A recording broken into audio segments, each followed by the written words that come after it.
Hello guys, मेरा नाम राहुल है। आज हम करने वाले हैं विजन आईएएस का जो सितंबर का करंट अफेयर्स है, वो मंथली करंट अफेयर्स मैगजीन है। ये है पार्ट डी 3 का। इससे पहले हमने इकोनॉमिक्स का पार्ट ए बी सी कर रखा है और ये डी पार्ट है। जो पहला न्यूज़ है वो है revise priority sector lending guidelines. तो प्रायोरिटी सेक्टर लैंडिंग की जो गाइडलाइंस है वो रिवाइज करी गई हैं। अब ये बेसिकली आरबीआई ने करा है, क्योंकि आरबीआई एक सेंट्रल बैंक है, ठीक है। और उसमें क्या क्या इंक्लूड करा है, एंटरप्रेन्योरशिप और रिन्यूएबल रिसोर्स भी ऐड करा गया है। ये जो चीज़ इंक्लूड करी है ये बेसिकली इमर्जिंग नेशनल प्रायोरिटीज़ है, इसी वजह से। अब प्रायोरिटी सेक्टर लैंडिंग के बारे में जानेंगे और कैसे ये काम करता है ये जानेंगे। जो कॉन्सेप्ट है प्रायोरिटी सेक्टर लैंडिंग का, वो फोकस करता है idea of increasing the lending of banks towards a specific sector. कुछ ऐसी चीज़ों पे ज़्यादा लैंडिंग का करता है, जैसे कोई सोशल सेक्टर हो गया जिसमें फार्मर्स को बेनिफिट मिल रहा हो, या किसी हेल्थ केयर में मिल रहा हो, या कोई इंफ्रास्ट्रक्चर में कर रहे हो, तो वहाँ पे प्रायोरिटी दी जाती है, ठीक है। द बैंक्स मैंडेट करता है, इंकरेज करता है कुछ स्पेसिफिक सेक्टर्स जो एडिक्वेट और टाइमली उनको क्रेडिट मिले, ठीक है ना। अब क्या की फीचर्स हैं इसके पीएसएल मेथोडोलॉजी के, ये है कि पहला है आपका जो रेट ऑफ इंटरेस्ट है बैंक में, वो डायरेक्ट करता है आरबीआई, और वो इशू करता है डिपार्टमेंट ऑफ बैंकिंग रेगुलेशन, जो कि आरबीआई के अंदर ही आता है, ठीक है। टाइम टू टाइम करता है। प्रायोरिटी सेक्टर गाइडलाइन जो होती है वो लेट डाउन नहीं होती है कोई भी प्रेफरेंशियल रेट ऑफ इंटरेस्ट, ठीक है। जो प्रोविजन ऑफ पीएसएल अप्लाई करता है वो हर कमर्शियल बैंक, आरआरबीज पे होता है, regional rural banks, small finance bank पे, लोकल एरिया बैंक पे, और प्राइमरी अर्बन कोऑपरेटिव बैंक्स पे भी। उसके अलावा जो सैलरी अर्नर्स बैंक लाइसेंस होता है, जो कि ऑपरेट करता है इंडिया में आरबीआई के अंदर, और जितने भी शेड्यूल कमर्शियल बैंक्स है या फॉरेन बैंक्स है जिसका सीजेबल प्रेजेंस हो इंडिया में, वो मैंडेट होता है कि उनको 40% adjusted net bank credit lend करना ही पड़ता है कुछ सेक्टर्स पे, ठीक है। Regional rural banks, cooperative banks और स्मॉल फाइनेंस बैंक को एलोकेट करते हैं 75% of A and D C, जो हमने देख रखा है, टू पी एस एल, क्योंकि ये जो बैंक्स होते हैं ज़्यादातर रूरल एरियाज में होते हैं और बहुत ज़्यादा दे सकते हैं, ठीक है।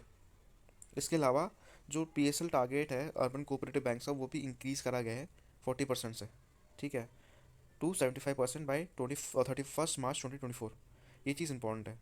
To ensure continuous flows of credit to private sector, bank को क्या कंप्लाई करना पड़ेगा कि उनको क्वार्टरली बेसिस पे देना पड़ेगा, ठीक है। शॉर्टफॉल्स ऑन पीएसएल टारगेट्स भी एक चीज़ है बैंक, जिसमें क्या होता है कि जो छोटे छोटे बैंक्स हैं, अगर उनको मान लो कुछ दिक्कत आ रही हो, शॉर्टफॉल हो रहा है, उनके पास रिजर्व नहीं है कि वो प्राइवेट सेक्टर को दे सके, तो जो एलोकेशन होगा वो कंट्रीब्यूशन होगा रूरल इंफ्रास्ट्रक्चर डेवलपमेंट फंड का, जो कि इस्टेब्लिश करा गया है, ये बहुत इंपॉर्टेंट है, नबार्ड से, ठीक है। नबार्ड ने इस्टेब्लिश करा है RIDF। और बड़े सारे फंड्स जो भी नबार्ड, NHB, SEDB, मुद्रा, ये सारे जो जितने भी बैंक्स हैं या स्कीम्स हैं, वो टाइम टू टाइम आरबीआई देखता रहेगा, ठीक है। अगर ये जो प्रायोरिटी सेक्टर टारगेट्स है, ये सब टारगेट अगर नहीं हुए अचीव, तो रेगुलेशन और clearances approval time to time देखे जाएंगे, ठीक है। तो जैसे मान लो कि ये एक सर्टिफिकेट है, प्रायोरिटी सेक्टर लेंडिंग सर्टिफिकेट। इसके अंदर क्या होता है, इस मैकेनिज्म के अंदर क्या होता है, जो सेलर है वो सेल कर देता है प्रायोरिटी सेक्टर ऑब्लिगेशन, और जो बायर है वो बाय कर लेता है ऑब्लिगेशन, जो कि क्या होता है कि इसमें ट्रांसफर रिस्क नहीं होता। इससे क्या होता है कि ये इनेबल करता है बैंक्स को कि वो अचीव करे प्रायोरिटी सेक्टर लैंडिंग टारगेट्स को और सब टारगेट्स को। कैसे वो परचेज करता है इंस्ट्रूमेंट शॉर्टफॉल में, ठीक है ना।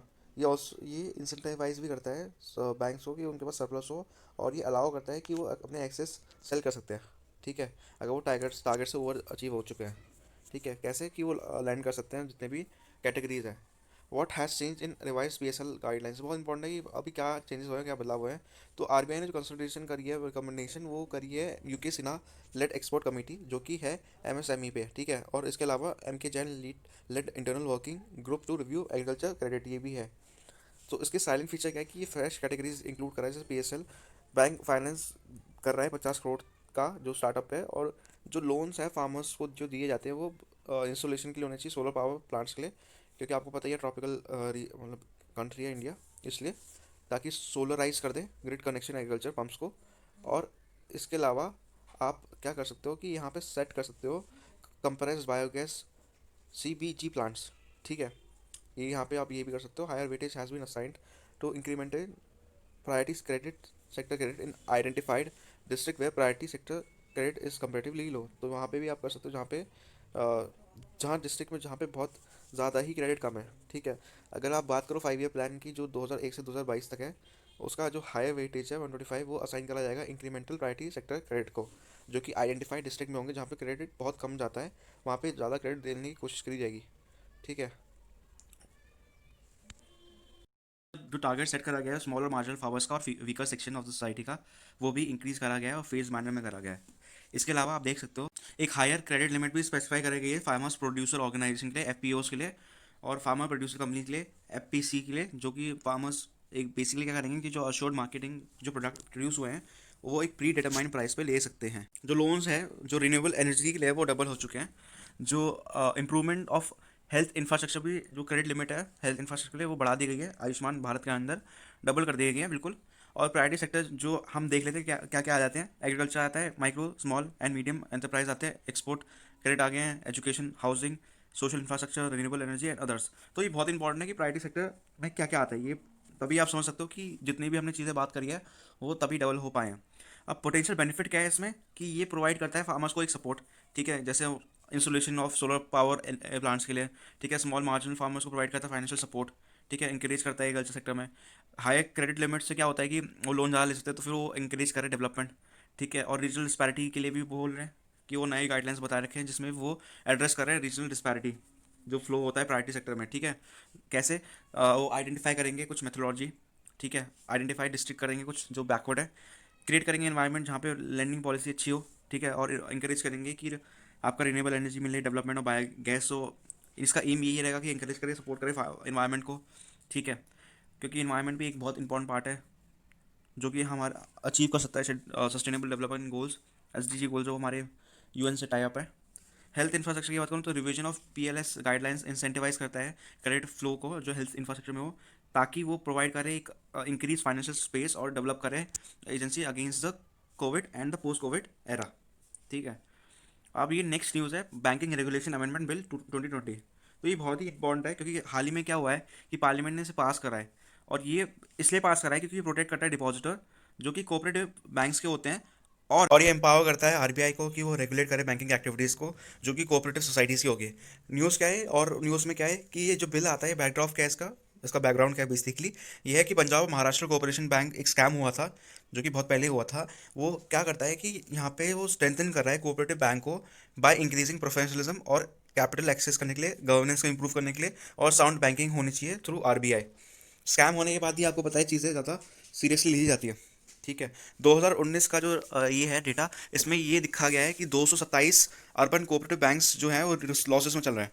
इसके अलावा जो 105 यूसीबी हैं, 105 यूसीबी है वो enable to meet minimum regulatory capacity requirement की कैपेसिटी ही नहीं है जो कैपिटल रिक्वायरमेंट होनी चाहिए।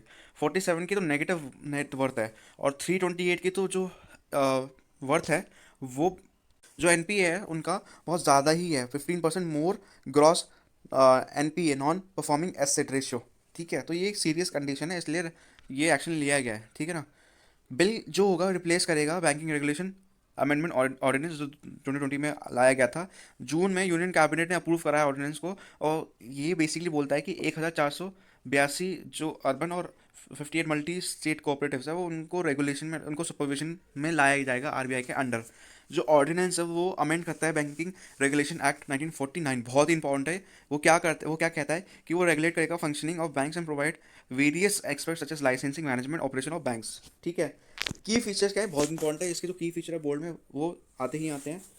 Insurance of shares and securities by cooperative banks, ठीक है। अब इसमें क्या है कि कोऑपरेटिव बैंक्स जो है वो इशू करेंगे इक्विटी शेयर्स और special shares on face value, और जो कि इनकी प्रीमियम अमाउंट होती है, to the people residing within its operation. और क्या होगा कि ये इशू कर सकते हैं अनसिक्योर्ड डिबेंचर्स या बॉन्ड्स या कुछ भी सिक्योरिटीज विद मेच्योरिटी 10 और more years to that person, ठीक है ना। अब ये जो इंश्योरेंस जो ये सब्जेक्ट होंगे वो अप्रूवल होंगे आरबीआई के अंडर, तो ये चेंज है, और आरबीआई ही डिसाइड करेगा इसकी condition. Power to exempt cooperative banks की आरबीआई एग्जेम्प्ट कर सकता है कोऑपरेटिव बैंक्स और कोई भी क्लास ऑफ कोऑपरेटिव बैंक्स कुछ प्रोविजन से थ्रू नोटिफिकेशन। अब ये प्रोविजन जो होंगे वो रिलेटेड होंगे employment, qualification of board of directors और appointment of chairman. Supersession of board of directors, जो आरबीआई क्या करेगा, सुपरसीड करेगा board of directors in multi state cooperatives का 5 सालों तक के लिए कुछ कंडीशन, कुछ सर्टन कंडीशन में। अभी कंडीशन इंक्लूड करेगी कि क्या पब्लिक इंटरेस्ट के लिए इंपॉर्टेंट है आरबीआई के हिसाब से, और वो प्रोटेक्ट करेगी डिपॉजिटर्स को। In case cooperative banks registered होती है cooperative society of a state, तो आरबीआई सुपरसीड करेगा बी ओ डी को after consultation of the concern state government, ठीक है। यहाँ पे ये इंपॉर्टेंट है, स्टेट गवर्नमेंट से कंसल्ट करेगा। जैसे फॉर एग्जांपल महाराष्ट्र में कोई दिक्कत हो रही है तो महाराष्ट्र की गवर्नमेंट में वो कंसल्ट करेगा with in specific period of age specified by them, ठीक है। बिल अलाउ करेगा सेंट्रल बैंक को कि वो इनिशिएट करेगा एक स्कीम फॉर रिकंस्ट्रक्शन और amalgamation of a bank without placing. Reconstruction की हो सकता है कि जो उनका पॉलिसीज़ है उनको रिकंस्ट्रक्ट करेगा, ये किसी से कोलैबोरेट करा देगा, किसी बैंक को ज्वाइन करवा देगा उनसे, कोऑपरेटिव बैंक्स को, या हाँ ये कर देगा विदाउट मॉरिटोरियम, ठीक है। मॉरिटोरियम के नहीं करेगा वो। पहले स्टेप ये होगा मॉरिटोरियम, आपको पता ही है, जैसे अभी यस बैंक का हुआ था, मॉरिटोरियम में आ गया था। जो सेंट्रल बैंक है इम्पोज करेगा मॉरिटोरियम इस बैंक पे अगर जो लेंडर है वो ग्रांट नहीं दे पाएगा या कोई भी लोन इन्वेस्टमेंट में नहीं क्रेडिट कर पाएगा ड्यूरिंग मॉनिटोरियम टेन्योर, ठीक है। एक्सक्लूजन क्या है इसका, जो एक्ट है अप्लाई नहीं होता सर्टेन कमर्शियल सोसाइटीज़ में। इसमें क्या क्या आता है, primary agriculture credit societies PACS exclude होते हैं इसमें, cooperative land mortgage banks exclude होते हैं, और कोई भी cooperative society except those specified in the act, ठीक है। सिग्निफिकेंस क्या है, ये एड्रेस करता है मैनेजमेंट इशू का by bringing cooperation under the rule regulation framework of RBI, क्योंकि अगर रेगुलेशन आएगा तो यहाँ पे चीज़ें और अच्छे से गवर्न हो सकती है, स्कैम होने का चांसेस बहुत कम हो जाते हैं, ठीक है। ये एड्रेस करेगा पुअर मैनेजमेंट का जो चल रहा है, इंक्रीज करेगा कैपिटल बेस को, वो अलाउ करेगा कोऑपरेटिव बैंक्स को रेस करे कैपिटल और सिक्योरिटीज़ को इंक्रीज करे, ठीक है। बूस्ट करेगा कॉन्फिडेंस कोऑपरेटिव्स में, क्योंकि RBI अगर रेगुलेट कर रहा है तो लोगों को विश्वास हो जाएगा, और RBI प्रिपेयर कर सकता है रिकंस्ट्रक्शन स्कीम ताकि ये बैंक सफ़र ना करे without ordering of moratorium on them, और barring the deposit withdraw would reduce disruption in the financial system, और इंक्रीज करेगा बैंकिंग सिस्टम को अमंग द पीपल। आज की तारीख में क्या होता है कि RBI अगर फाइंड करेगा कि समथिंग इज रॉन्ग तो वो इम्पोज कर सकता है मोरेटोरियम, और वो अपॉइंट कर सकता है एक एडमिनिस्ट्रेशन, ठीक है। चैलेंजेस क्या है, चैलेंजेस ये है कि स्मॉल रूरल कोऑपरेटिव बैंक जो है वो एक्सक्लूड हो जाते हैं इससे, ठीक है। तो वहाँ पे प्रॉब्लम हो जाती है मिसगवर्नेंस की, फ्रॉड की, जो कि रहती है, ठीक है। और ये क्या होता है कि स्मॉलर कोऑपरेटिव बैंक्स है ये लार्जली रन करते हैं और ये लोकल पॉलिटिशियंस, तो फिर यहाँ पे दिक्कतें आ जाती हैं। तो ये बैंक फॉलो नहीं करते प्रोसेस को, और इनके जो ट्रांजेक्शन होती है कुछ भी हो सकती है। ड्यूल रेगुलेशन, इससे पहले पास में क्या हुआ है कि एक बिगेस्ट इशू है जो फेस करा गया है कोऑपरेटिव बैंकिंग सेक्टर पे, वो है ड्यूल रेगुलेशन का। बिल ऑल्दो स्ट्रेंथन करती है supervisory power of RBI, but ये एड्रेस नहीं करती है ड्यूल रेगुलेशन का, ठीक है। स्ट्रक्चरल इश्यूज क्या है कि UBCs है, अर्बन कोऑपरेटिव बैंक्स है, वो सिंगल ब्रांच बैंक्स है, तो यहाँ पे प्रॉब्लम हो जाती है कोऑपरेटिव एसेट रिस्क की। इसका मतलब क्या है, इसमें ये आ जाती है कि अगर कुछ भी दिक्कत हो क्योंकि सिंगल ब्रांच है तो पूरा बैंक ही डूब जाता है। ऑपरेशनल इश्यूज क्या है कि ये स्टिफ कंपटीशन फेस करते हैं अदर फाइनेंशियल इंस्टीट्यूशन से, जैसे स्मॉल फाइनेंस बैंक हो गया, पेमेंट बैंक्स हो गए, NBFCs हो गए। तो इसकी वजह से उनका जो हाई इनका इंटरेस्ट रेट है बहुत ज़्यादा हाई होता है, ठीक है। Poor salary and wage structure, ये भी बहुत इंपॉर्टेंट है कि इनका जो प्रोफेशनल स्टाफ है वो ईगर नहीं करता वर्क करने की, क्योंकि पुअर वेज स्ट्रक्चर होता है इनका। इसकी वजह से एक ब्लॉक बन जाता है डेवलपमेंट ऑफ प्रोफेशनल एटीट्यूड और अप्रोच जो आना चाहिए। डेप्थ वेबर स्कीम्स है कि because of various depth weber and relief schemes जो सेंट्रल स्टेट गवर्नमेंट करती है, UBCs जो है वो कंटिन्यू करती है प्रॉब्लम फेस करने के लिए। इन द बिलीव कि फ्रेश पैकेज आएगा, इंसेंटिव आएगा, वो इवेंचुअली NPS की तरफ बढ़ाते रहता है कि गवर्नमेंट वेव करती रहती है, क्योंकि उनके पास कभी लोन आता नहीं है, गवर्नमेंट चुकाती है पब्लिक के पैसों से। वे फॉरवर्ड क्या है, वे फॉरवर्ड है कि बजटरी सपोर्ट होना चाहिए, गवर्नमेंट को एक बजटरी सपोर्ट करना चाहिए, प्रोवाइड करना चाहिए। वीक और सिक UBCs को सैलरी देनी चाहिए स्टाफ को, और जो स्टाफ काम कर रहे हैं स्टेट गवर्नमेंट के साथ मिलकर। इससे क्या होगा, मोरल बूस्ट होगा, एफिशिएंसी बढ़ेगी और बेटर सर्विस मिलेगी। ये इंपॉर्टेंट है। कोऑपरेटिव बैंक्स होते क्या हैं, आपने इतनी सारी बात कर ली है। Cooperative banks basically financial entities होते हैं जो कि स्टैब्लिश होते हैं कोऑपरेटिव बेसिस पे, ठीक है। वो बिलोंग करते हैं मेंबर्स पे। इसका मतलब ये है कि जो कस्टमर होते हैं वही ओनर्स होते हैं, ठीक है। और ये ब्रॉडली क्लासिफाइड होता है दो टाइप पे, एक होता है अर्बन और एक होता है रूरल, ठीक है। रूरल कोऑपरेटिव क्रेडिट जो होते हैं वो या तो शॉर्ट टर्म के लिए होते हैं या लॉन्ग टर्म के लिए होते हैं। जो शॉर्ट टर्म कोऑपरेटिव क्रेडिट होते हैं वो बेसिकली सब डिवाइडेड होते हैं state cooperative, district central cooperative या primary agriculture and credit societies में। लॉन्ग टर्म जो होते हैं वो स्टेट कोऑपरेटिव एग्रीकल्चर होते हैं या रूरल डेवलपमेंट बैंक्स होते हैं या प्राइमरी कोऑपरेटिव एग्रीकल्चर होते हैं या रूरल डेवलपमेंट बैंक्स होते हैं। अर्बन कोऑपरेटिव बैंक्स या तो शेड्यूल होते हैं या नॉन शेड्यूल होते हैं। शेड्यूल और नॉन शेड्यूल अगेन दो तरह का एक काइंड्स होता है, जिसमें मल्टी स्टेट आता है और जो ऑपरेट करता है सिंगल स्टेट पे। अर्बन कोऑपरेटिव बैंक्स रजिस्टर्ड होते हैं कंपनी कोऑपरेटिव सोसाइटीज़ के, और इसके जो प्रोविजन है वो स्टेट कोऑपरेटिव एक्ट्स के अंडर आते हैं, जो कि multi state cooperative societies act 2002 के अंडर आते हैं। रेगुलेशन जो होता है UCB का वो स्प्लिट होता है RBI और सेंट्रल स्टेट गवर्नमेंट, ठीक है। तो तभी यहाँ पे ड्यूल रेगुलेशन की जो प्रॉब्लम थी वो यहाँ से आप समझ सकते हो। तो जो स्मॉलर होते हैं कोऑपरेटिव वो डिवाइड होते हैं नेशनल बैंक्स फॉर एग्रीकल्चर, और जो national bank of agriculture and rural development जो NABARD होता है, और जो स्टेट गवर्नमेंट के पास होता है। Registration and management related activities जो होती है गवर्नमेंट होती है, रजिस्टर ऑफ कोऑपरेटिव सोसाइटीज़, कुछ केसेस में यूबीसीज ऑपरेट करता है सिंगल स्टेट में, और कुछ में सेंट्रल आरसीएस में होता है, ठीक है, मल्टी स्टेट यूबीसीज में होता है। सिंगल रेगुलेटर मतलब कि ये है कि आरबीआई इसको रेगुलेट करेगा ताकि वो क्वालिटेटिव इंप्रूवमेंट करे और वर्किंग कंडीशन को बढ़ाए। Exchange of information and experience, ये है कि यहाँ पे कोई एक एक्सचेंज की नीड है, इन्फॉर्मेशन और एक्सपीरियंस की नीड है, क्योंकि यहाँ पे लोग इतने प्रोफेशनल नहीं हैं। और प्रमोशन और क्रिएशन ऑफ कोऑपरेटिव भी होना चाहिए यहाँ पे कोऑर्डिनेटिव मैनर में। सेपरेट लॉज फॉर यूसीबीस, ये भी इंपॉर्टेंट है कि यूसीबीस के लिए एक सेपरेट लॉ फ्रेम होना चाहिए जो कि हेल्प करें इनको लोन्स रिकवर करने के लिए, एडवांसेस देने के लिए बोरोर्स को विदाउट एनी विलफुल डिफॉल्ट, ताकि कोई स्कैम ना हो आगे जाके, ठीक है। तो अगर आपको मेरे एफर्ट्स अच्छे लग रहे हो, लाइक शेयर सब्सक्राइब करें। हम नेक्स्ट न्यूज़ पे पढ़ रहे हैं, इसका नाम आपकी स्क्रीन पे यही है, इनोवेशन इको। तो यहाँ पे ये डेवलप करा गया है वर्ल्ड इंटेलेक्चुअल प्रॉपर्टी ऑर्गेनाइजेशन ने, और ये बेसिकली क्या करता है, ये बिजनेस यूनिवर्सिटी जैसे कॉर्नल यूनिवर्सिटी हो गई, इन सबको कोऑपरेट करके निकालता है। अभी क्या मेजर करता है, इनोवेशन कैपेसिटी मेजर करता है और आउटपुट मेजर करता है, जो कि 131 इकोनॉमीज पे होती हैं, यूजिंग 80 इंडिकेटर्स जो रेंज करते हैं standard measurement, research and development, investment, patent and trademark filings to mobile phone app creation. इसके अलावा आप देख सकते हो जो हाई टेक नेट एक्सपोर्ट्स हैं उसको भी कर सकते हैं, जो की फाइंडिंग है डॉक्यूमेंट्स की वो भी है, ठीक है। इसके अलावा आप देख सकते हो की फाइंडिंग क्या है कि कोविड-19 में क्राइसिस की वजह से इनोवेशन में इम्पैक्ट हुआ है। लीडर्स जो हैं वो बेसिकली क्या कर रहे हैं, वो मूव कर रहे हैं कंटेनमेंट टू रिकवरी, क्योंकि रिकवरी इकोनॉमी की बहुत ज़रूरी है इस वक्त। फार्मास्यूटिकल और बायोटेक्नोलॉजी सेक्टर जो है वो एक्सपीरियंस कर रहे हैं R&D ग्रोथ, क्योंकि आपको पता ही है इन्वेस्टमेंट और रिसर्च में कितना ज़्यादा इन्वेस्टमेंट करा जा रहा है कोरोना वायरस की वैक्सीन के लिए। और की सेक्टर जैसे ट्रांसपोर्ट हो गया, उनको अडॉप्ट करना है फास्टर और क्लीनर एनर्जी जो रिसीव कर रहे हैं रिन्यू इंटरेस्ट। इसके अलावा जो फाइनेंशियल सिस्टम है वो बेसिकली साउंड है, और ये मनी जो है वो जो मनी है वो फंड करेंगे इनोवेट वेंचर जो कि ड्राई हो रहा है। वेंचर कैपिटल डील करता है शार्प डिक्लाइन जो हो रहा है नॉर्थ अमेरिका और एशिया यूरोप में। जोग्राफी ऑफ इनोवेशन एक कंटिन्यूसली शिफ्ट हो रहा है, और ये एविडेंट है जीआईआई रैंकिंग में। Over the years China, Vietnam, India, Philippines, ये इकोनॉमी बहुत ग्रोथ दिखा रही है, जो कि अच्छी बात है। All four are now in the top 50, तो टॉप 50 में आ रही है। ऑल दो इनोवेशन बहुत हो रहा है, बट अभी भी रीजनल डिवाइड हो रहा है, जिसकी वजह से डिस्पैरिटी रह रही है, ठीक है, with respect to national innovation performance. जो नॉर्दर्न अमेरिका है और यूरोप है वो लीड हैं, बट ये लीड कर रहा है अभी। उसके बाद आते हैं south east Asia, east Asia, फिर आते हैं नॉर्थ अमेरिका, वेस्ट अमेरिका, और ये सारे कंट्रीज रिस्पेक्टिवली। और इसके अलावा आप देख सकते हो जो for the first time GII जो रिप्रेजेंट करता है 100 क्लस्टर रैंक को bye there science and technology intensity. तो ये सम करता है पेटेंट और साइंटिफिक पब्लिकेशन जो डिवाइड करता है पॉपुलेशन को। जो 100 क्लस्टर्स हैं वो लोकेट होता है 26 इकोनॉमीज में, जिसमें 6 Brazil, China, India, Iran, Turkey, Russian federation, वो सारे मिडिल इनकम इनकम इकोनॉमीज में आते हैं। यूएस कंटिन्यू करता है होस्ट करने के लिए largest number of clusters, followed by China, Germany, Japan. अब इनोवेशन इकोसिस्टम क्या होता है, इनोवेशन इकोसिस्टम रिफर करता है loose interconnected network of companies and other entities जो कि इन्वॉल्व होते हैं कैपेसिटी, और ये शेयर करते हैं सेट ऑफ टेक्नोलॉजी, नॉलेज और स्किल्स जो कि वर्क करेंगे कोऑपरेटिवली और कॉम्पिटिटिवली डेवलप करेंगे न्यू प्रोडक्ट्स को, सर्विसेज को।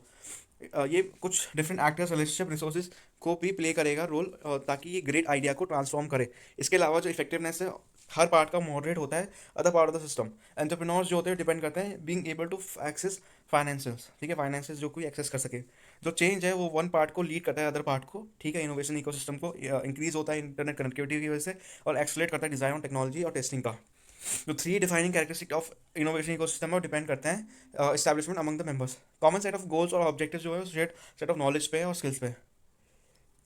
इनोवेशन इकोसिस्टम क्रिएट करता है active flow of information and resources for ideas to transform into reality. ये डेवलप करा जाता है लॉन्च सोल्यूशन और सॉल्व करता है रियल वर्ल्ड प्रॉब्लम्स को जो कि फास्टर होते हैं, ठीक है। टेक्नोलॉजिकल इनोवेशन एक कंसिडर करा जाता है major economic source of economic growth.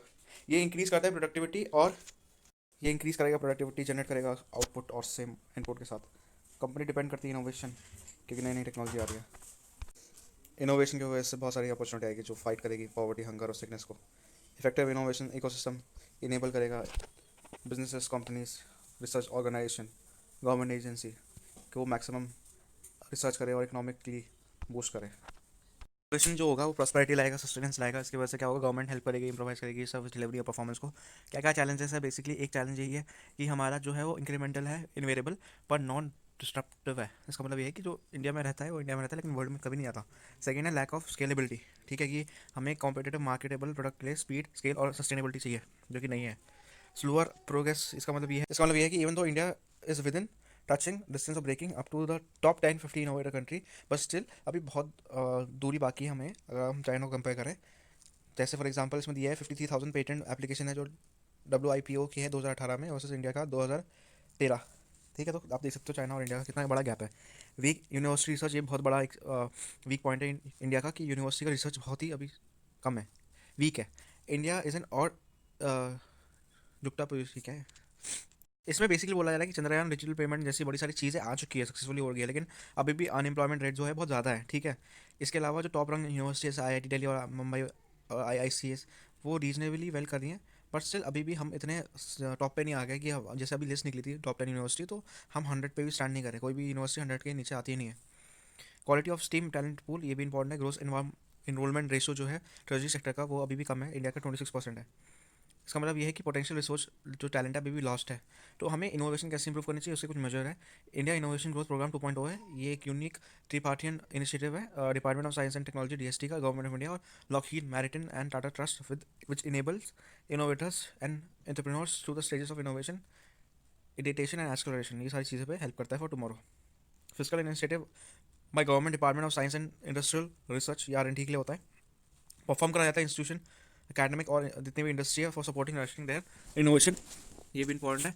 SIDBI manage करता है इंडिया इनोवेशन फंड, बहुत ही ज़्यादा इंपॉर्टेंट है, और ये एक रजिस्टर्ड वेंचर कैपिटल फंड है जो इन्वेस्ट करता है innovation late early stage Indian firm में। इनोवेट इंडिया एक यूनिक प्लेटफॉर्म है जहाँ पे डिस्प्ले करते हैं लोग, प्रमोट करते हैं, रिकॉग्नाइज करते हैं इनोवेशन जो है हेल्प करी है अक्रॉस द नेशन। ये लॉन्च किसने करा है? ये एम नीति आयोग ने करा है और माई गवर्नमेंट ने करा है, कोलैबोरेशन है ये दोनों का। Citizen from all part are eligible to share the innovation on this platform, तो ये बहुत ज़्यादा इंपॉर्टेंट बन जाता है इसी वजह से। टेक्नोलॉजिकल डेवलपमेंट फंड भी एक बोर्ड है जो बनाया जाता है, वो सॉफ्ट लोन देता है जो प्रमोट करता है equity of Indian industry through development and commercialisation of indigenous जो घर पे बनी हो, ठीक है, and by adapting imported technology for domestic applications, accelerating growth for new India innovation, ये भी इंपॉर्टेंट है। अग्नि ये एम करता है कि हम सपोर्ट करेंगे इनोवेशन को और कनेक्ट करेंगे जितने भी इनोवेटर्स हैं अक्रॉस इंडस्ट्री और इंडिविजुअल को, ग्रास रूट को मार्केट से जोड़ेंगे और कमर्शलाइजेशन करेंगे इनोवेशन सोल्यूशन का। तो आप ये देख सकते हो typical ecosystem across the scaling path, ये पूरा आप चार्ट देख सकते हो। अब स्कीम भी बहुत निकालेगी, स्कीम है जैसे रामानुजन फेलोशिप स्कीम है, एक innovation in the science pursuit for inspired research है, ये फैकल्टी स्कीम है। रामलिंगम री एंट्री फेलोशिप है, visiting advance joint research faculty scheme भी है। Vajra knowledge innovation in research advancement through nurturing Kiran और अतुल इनोवेशन मिशन, बहुत इंपॉर्टेंट है अतुल इनोवेशन मिशन, ये सारी स्कीम्स भी निकली हुई हैं, तो ये आपको याद करनी पड़ेगी गवर्नमेंट स्कीम्स। इसके अलावा कंक्लूजन में आप लिखोगे कि जो इंडिया है पोटेंशियल बहुत है इनोवेशन का, पर अभी भी टैप करना पड़ेगा इनोवेशन को। जितने भी स्टेक होल्डर्स है, गवर्नमेंट है, इंडस्ट्री है, अकेडमी है, सोसाइटी है, ये हेल्प करेंगी और सिनर्जी लानी पड़ेगी जो स्टिमुलेट एक्शन ग्रोथ का करेगी। इसके अलावा जितनी भी मच डिजायर लिंक्ड है जो इंडस्ट्री, अकेडमी है, रिसर्च इंस्टीट्यूशन है, ये सबको बढ़ाना पड़ेगा। इसके अलावा आप जो देख सकते हो वो है नेक्स्ट न्यूज़ हमारे आर्टिकल पे।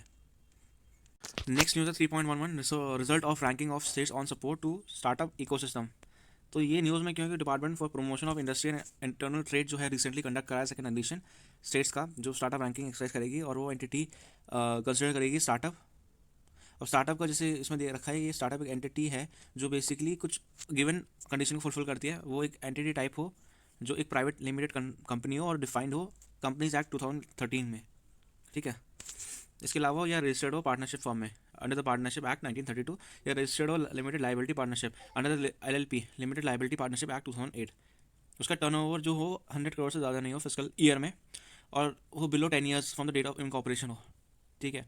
नेचर ऑफ एक्टिविटी हो जो एंटिटी हो, इनोवेशन डेवलपमेंट और इंप्रूवमेंट ऑफ प्रोडक्ट्स पे ज़्यादा फोकस कर रही हो, और जॉब क्रिएशन और वेल्थ क्रिएशन पे हो। About state startup ranking framework 2019 में है ये जो आया है, उसका देख लेते हैं कि 22 स्टेट्स और 3 UT में पार्टिसिपेट करा जा रहा है इसका एक्सरसाइज में। फ्रेमवर्क में 7 ब्रॉड रिफॉर्म्स आए हैं जो कि 30 एक्शन प्लान्स पे रेंज करते हैं, from industrial support, easing compliance, relaxation in the public procurement norms और बड़ी सारी चीज़ें। ये इस्टेब्लिश करता है यूनिफॉर्मिटी और इंश्योर करता है centralisation in the ranking process. States और UT बेसिकली डिवाइड हुए हैं 2 ग्रुप में, category Y with UT except Delhi and all states in northeast India except Assam. Category X all other state and UT of Delhi. For ranking, the state can be classified into 5: best performance, top performance, leading, aspiring leaders, emerging startup ecosystem. Status of startup in India. India is the third largest startup ecosystem in the world. Around 28,000 startup हो रहे हैं और वो recognise करते हैं DPIIT ने। India एक home देता है अपने 32 unicorn startup with valuation greater than 1 billion, इसका जो वर्थ है विद कंबाइंड वैल्यूएशन जो कि होती है 100 बिलियन से ज़्यादा। एक एंटायर सिस्टम होता है स्टार्टअप इकोसिस्टम जिसमें 50 बिलियन की फंडिंग होती है between 2014 to 19।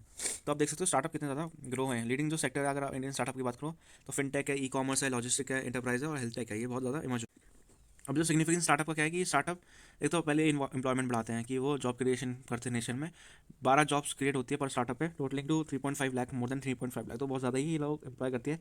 High potential for growth second point है कि ये पोटेंशियल से ग्रोथ बहुत ज़्यादा होता है यूनिकॉर्न कंपनीज का, जो आप देख भी सकते हो कि कितना ज़्यादा मतलब ट्रिपल टाइम्स बढ़ता है इसका valuation.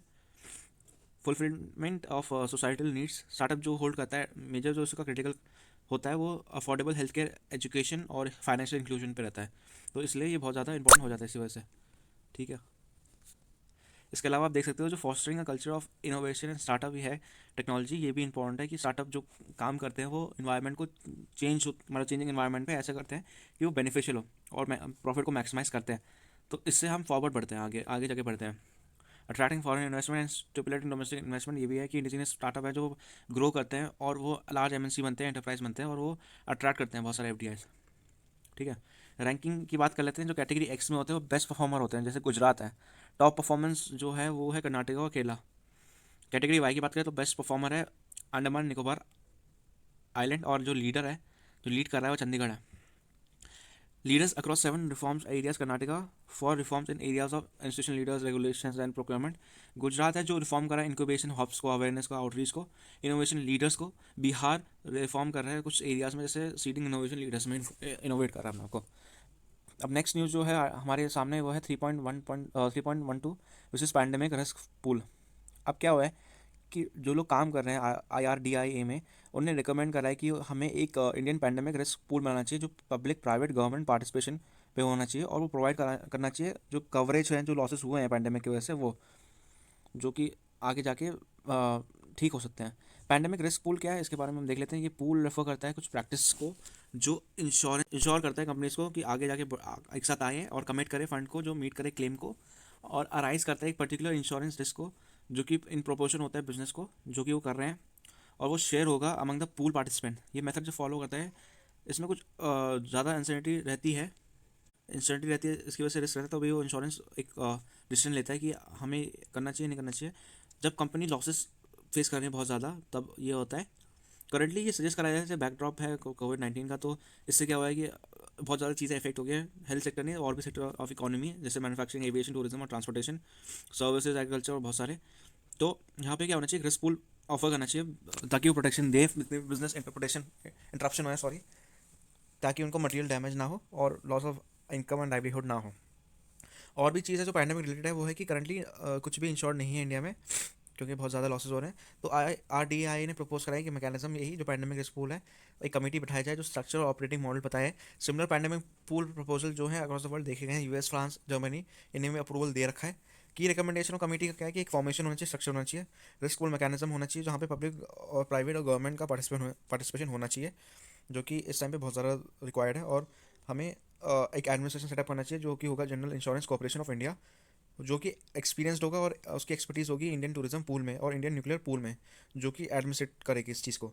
Size and financial capacity होगी कि पैंडेमिक रिस्क पूल का जो होना चाहिए 75,000 करोड़ का होना चाहिए, और गारंटी मिलनी चाहिए गवर्नमेंट से इनिशियल स्टेज पे, और MSME वर्कर्स को भी देखना चाहिए और माइग्रेंट लेबर्स की जो प्रॉब्लम है उनको भी देखना चाहिए। इसके अलावा जो पैंडेमिक कवरेज है वो एक्सटेंड होगा अदर बिजनेस पे जो कि एक्सपोजर देंगे उसको। General insurance corporation of India की बात कर लेते हैं। ये सेटअप हुआ था 1972 में, और ये हुआ था कंपनीज एक्ट 1956 के अंडर। इसका जो पर्पस है वो है कि हमें कंट्रोल करना पड़ेगा, कैरी करना पड़ेगा जितने भी बिजनेस हैं जनरल इंश्योरेंस के। इंडियन टूरिज्म पूल जो है वो भी इसी चीज़ का है। हम देख लेते हैं क्या है। ये क्रिएट हुआ था 2002 में, बहुत इंपॉर्टेंट डेट है। ये क्या करता है, कवर करता है लॉसेस को, डैमेज को और एक्सपेंस को जो कि डायरेक्टली रिजल्ट हुए हैं कनेक्शन में, और बड़े सारे एक्शन जो कि लिए गए हैं सप्रेसिंग, कंट्रोलिंग और प्रिवेंटिंग। इसके अलावा जो पूल है एडमिनिस्ट्रेशन करता है GIG RE, Indian nuclear pool को भी। ठीक है, इंडियन न्यूक्लियर पूल जो था वो बना था 2015 में। ठीक है, इसके अंडर क्या आता है, ये बेसिकली जितनी भी कैपेसिटी होती है लोगों की, तो ये क्या करता है, ये इसकी कैपेसिटी होती है 1500 करोड़ की और प्रोवाइड करता है insurance to cover the liability जो कि प्रिस्क्राइब करा गया है civil liability for nuclear damage act 2010। इसका एडवांटेज क्या है पूल स्ट्रक्चर का कि अफोर्डेबल होता है कवरेज के लिए। अगर आप पूल करते हो अपना पैसा देते हो तो लास्ट शेयर ऑफ कंपनी को एक्सपोजर मिलता है एक इवेंट का, जैसे पैंडेमिक है, इस इवेंट को सर्वाइव करने का मिलता है मौका, और वो एडवांटेज रहता है इनके लिए। ठीक है, रादर देन वो इंडिविजुअली करे। रिस्क डाइवर्सिफिकेशन, अगर सिंगल पूल प्रोवाइडिंग कवरेज दे रहा है एमएसएमई को तो मैंडेटरी बेसिस पे होगा कि वो उसको जो उसका जो पोर्टफोलियो होगा डाइवर्स होगा रिस्क पे, और रिड्यूस करेगा एंटी सिलेक्शन पे। Reduce cost of reinsurance, जो कॉस्ट ऑफ री इंश्योरेंस है वो डिक्लाइन होती है as the level of participation from government increases. Government का पार्टिसिपेशन की वजह से डिक्लाइन होगा ये। सो हमें री इंश्योर करने के लिए एक सिंगल और डाइवर्सिफाइड पूल चाहिए जो कि रिस्क पे कम हो, पब्लिक पार्टिसिपेशन उसमें कम हो। ठीक है, maximising the role of private insurance, इसमें ये रहता है कि ऑब्जेक्टिव इसका ये रहता है कि पैंडेमिक पूल मैक्सिमाइज करे कंट्रीब्यूशन प्राइवेट मार्केट्स का जो कि प्रोवाइड करे coverage over a period of time. Anti selection का ये कि कंपलसरी होना चाहिए पैंडेमिक पूल ताकि वो एलिमिनेट करे एंटी सिलेक्शन का। एंटी सिलेक्शन क्या होता है कि जब एक एम्प्लॉय या ग्रुप ऑफ एम्प्लॉय परचेज करता है और सिलेक्ट करते हैं कवरेज जिसमें ज़्यादा लॉस हो। ठीक है, अब जो नेक्स्ट न्यूज़ है वो है ग्रीन टर्म अहेड मार्केट।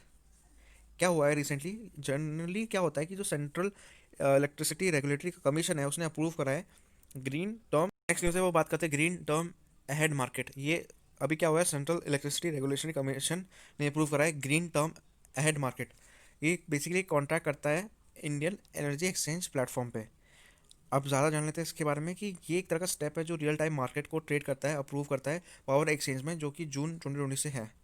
ठीक है, और ये IEX जो है इंडियन एनर्जी एक्सचेंज ट्रेड करता है फॉलोइंग मॉडल्स पे। डेली अहेड मार्केट जो होता है वो ट्रांजेक्शन देता है इलेक्ट्रिसिटी और अलाउ करता है एक डे के लिए, एक एडवांस के लिए, और वो टर्म को अहेड करता है मार्केट को जहाँ पे इलेक्ट्रिसिटी ट्रेड होती है उसी सेम डे पे 11 दिन तक in advance. Renewable energy certificate वो होता है जहाँ पे ग्रीन एनर्जी एट्रीब्यूट करती है इलेक्ट्रिसिटी को और वो ट्रेड होती है।